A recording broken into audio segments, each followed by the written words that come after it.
Okay, here we are. This is Valkyrie, and she has been hauled out, and we're gonna try to give you a tour of what she looks like underneath. So right now we're looking at the transom, the back end of the boat. Here's our exhaust with an occasional oyster. If anyone needs a snack.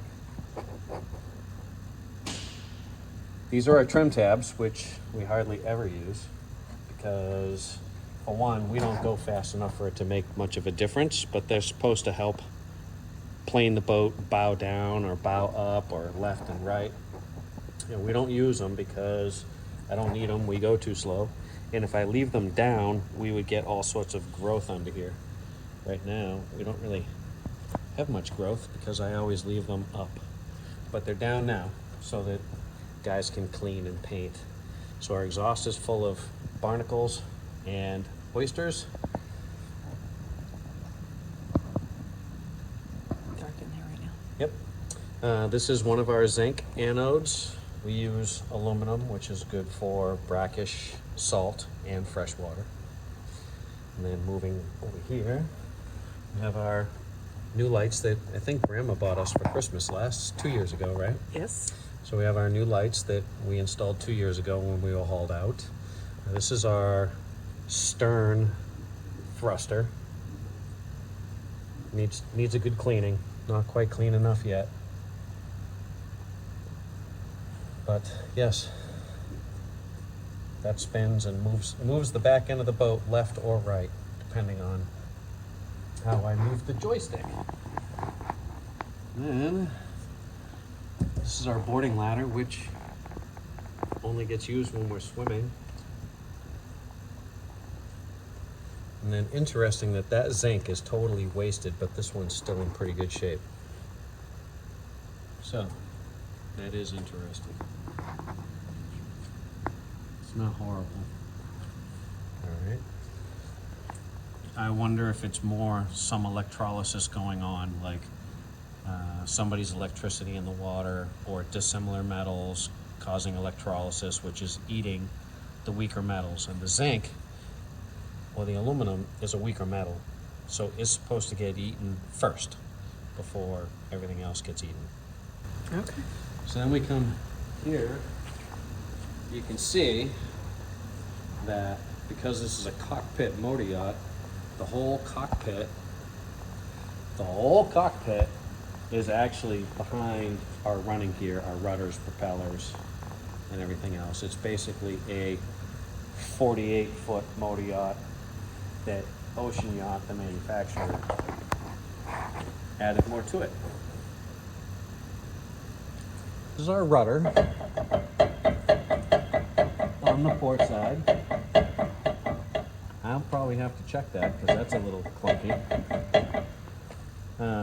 There was a zinc sacrificial anode here. There's not a lot left to it, but this is what steers the boat. And we have our propeller.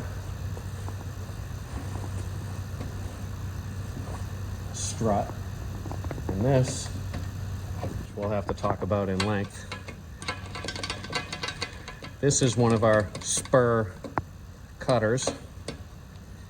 It's supposed to be a hell of a lot tighter than it is. It's wasted.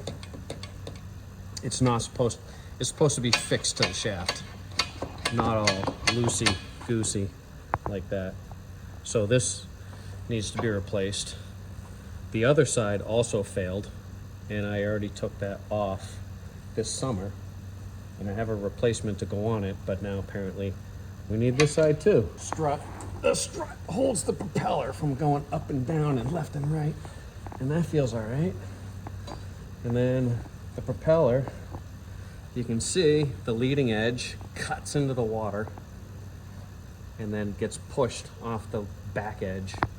This is a left-handed propeller because the engine will spin this left-handed or counterclockwise, which drives the boat forward.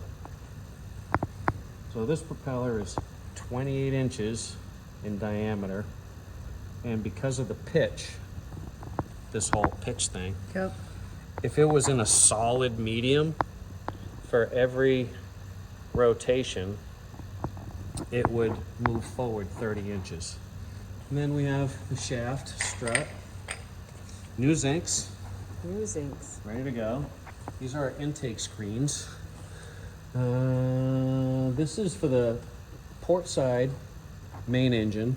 This is generator. This is the intake for the generator.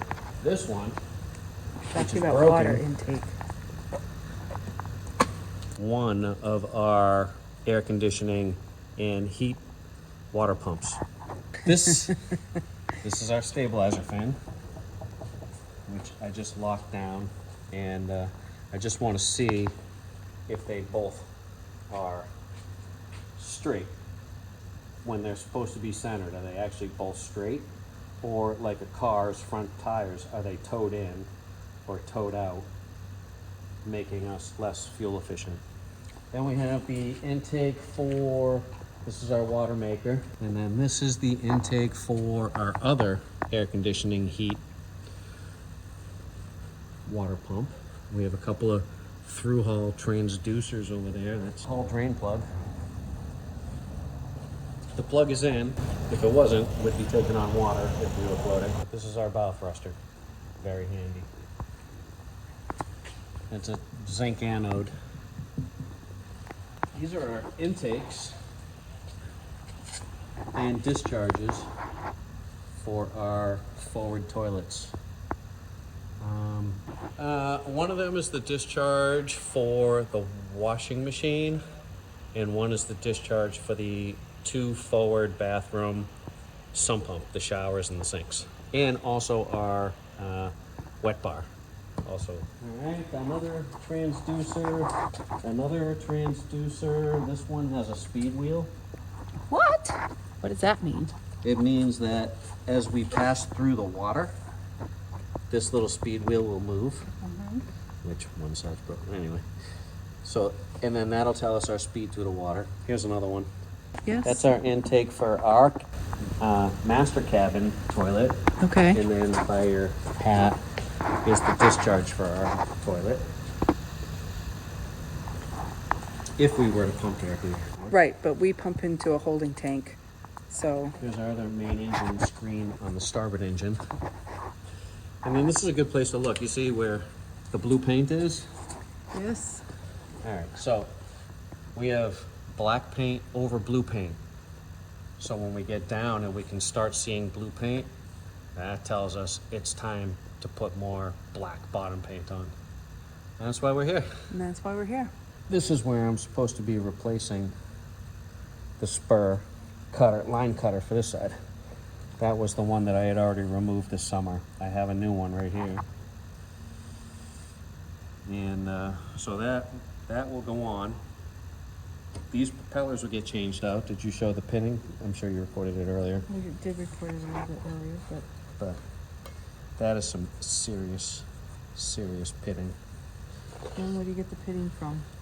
Usually electrolysis, but what has me confused is why are the zincs still doing pretty good and the rudder is still pretty good, not pitted. So my best guess is it was just a shitty propeller. Look at the size of her. Oh yeah, out of the water the thing's beast. Oh, if you want to know what her anchor looks like, there you go. Yeah. What is that, a bilge? What is that? That is the drain from the anchor locker. 10 other boats just like this one. One of them, I talked to the guy. He does not have stabilizers, and he's getting better fuel economy than we are. He's got different propellers and no stabilizer things, and gets better economy. Yeah, but we've been through some pretty good seas where we were thrilled to have our stabilizers. Oh, I'm not giving those up. Oh. I'll pay for the gas, but I'm probably going to get the same propellers that he has on his boat.